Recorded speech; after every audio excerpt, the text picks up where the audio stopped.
Good afternoon, guys. Kumusta naman kayo nasa Pinas po? Lapit na matapos ang Ramadan. 9 days na lang. Tapos, pwede na ako lumabas. Pero ngayon, hindi pa kasi magluluto pa ako. Daming plansahin, magmapa. Nakalabas na ako sa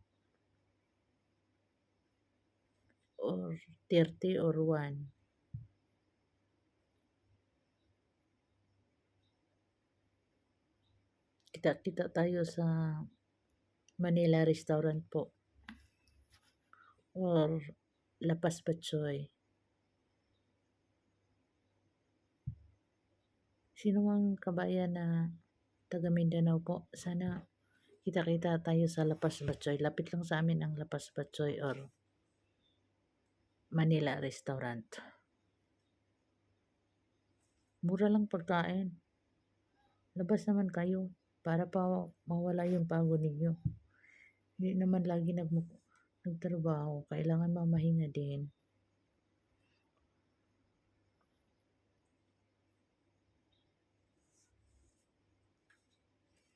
Labas tayo tapos kaunti. Shopping na kaunti. Gusto ko mag-shopping. Mamili na akong pangpaganda kasi paubos na yung pangpaganda ko.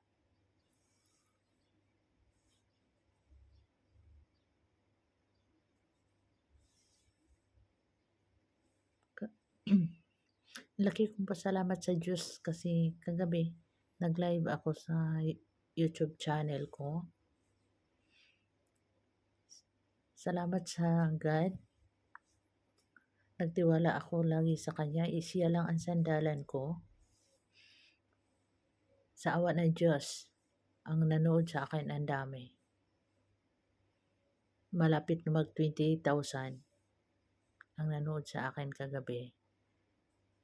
So sabi nila kagabi hanggang sa umaga daw, hindi okay lang sa akin, hindi ako matulog kasi para daw ma-monetize ang channel ko. Pero hindi ko kaya talaga. Inaantok ako. Kasi pagod ako sobra. Kahapon nagawa ako ng spring roll ng 500 pieces. Ang sakit sa kamay.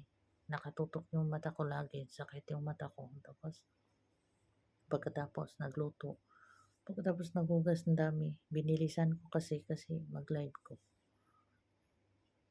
So, laking pasalamat ko sa mga ibang lahi na sumusuporta sa channel ko at saka sa Facebook page.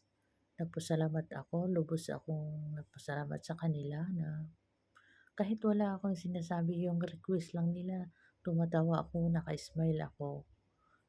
Kasi naubos ng wala kasi ako sa mood, wala na akong maisabi kasi sa sobrang pagod.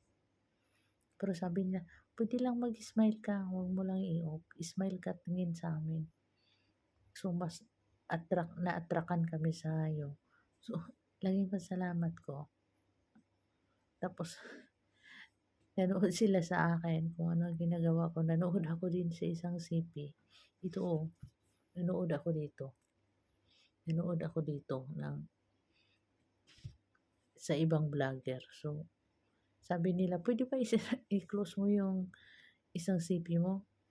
Tingin ka sa amin. Hinanap-hanap namin yung smile mo. Yung ngiti mong tagumpay. Sabi ko, nako, iba na request pa to. Pero, tumawa lang ako sa kanila kasi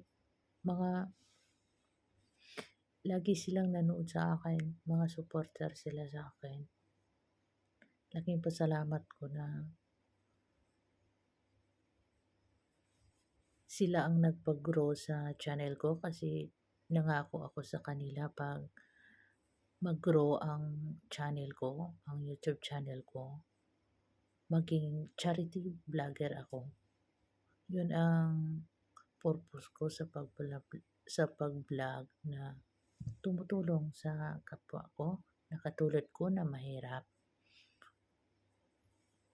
Yan ang pangarap ko. Na makatulong ako sa kapwa. nag-promise ako ang unang priority ko na tulungan yung nasa Palestine 'pag mag-grow ang channel ko.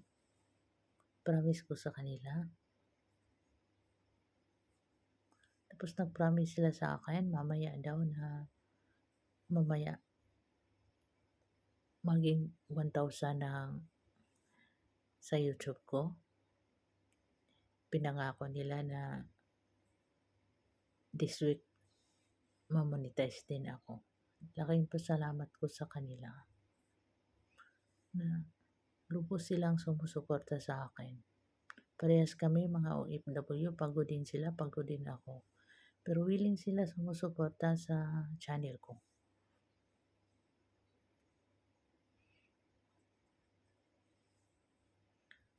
Ang bilis kahapon. Ang bilis na 579. Ang bilis sobra. So, sila laging nanood sa mga upload ko. Kaunti lang mga Pilipino nanood sa upload ko. Karamihan nasa US, Canada, Brazil, at saka Saudi.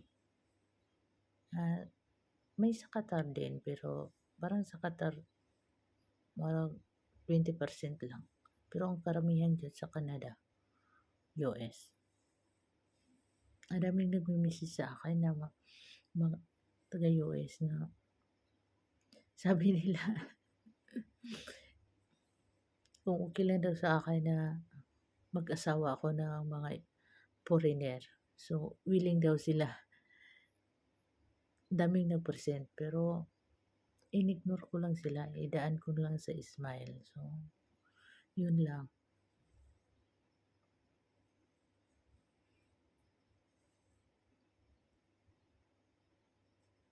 Sabi sa isa yung taga-Canada, iahon kita ka sa kahirapan. Gusto ko itang asawahin. Pero, naku, wala naman akong intensyon na mag-asawa. Yung intensyon ko lang na lumago yung channel ko. Yun lang.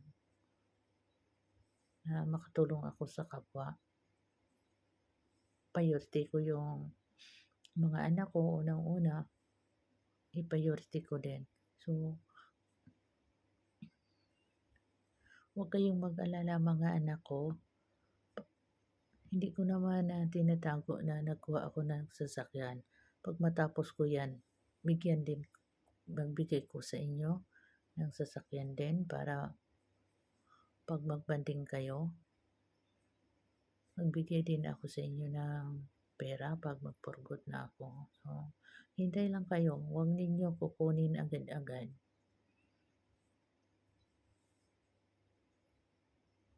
At saka sa mga kapatid ko na nasa Pinas, I miss you.